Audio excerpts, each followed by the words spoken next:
The legislative branch writes laws for the people, by the people.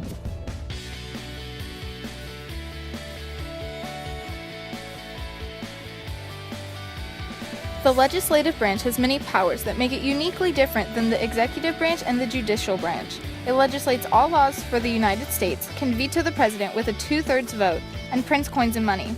The legislative branch also has the ability to ratify treaties with a 2/3 vote, declare war if and when needed, and impeach government officials.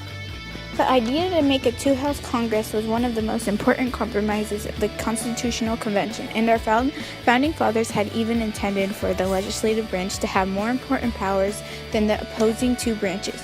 The Constitution grants the legislative branch the most important power, writing all laws for the United States. There are a handful of times when the legislative branch had to make executive decisions and declare war, ratify treaties, pass important acts, and even veto the president.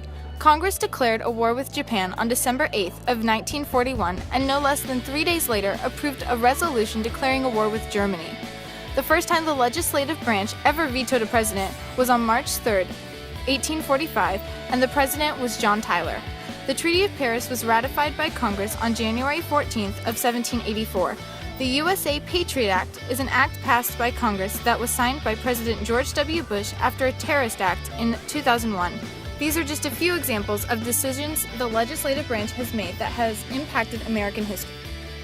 The legislative branch can also be referred to as the People's Branch for the fact that it is more attentive to people's needs.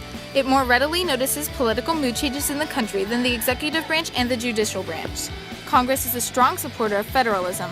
Lastly, by comparison, the legislative branch is viewed as the protector of democracy.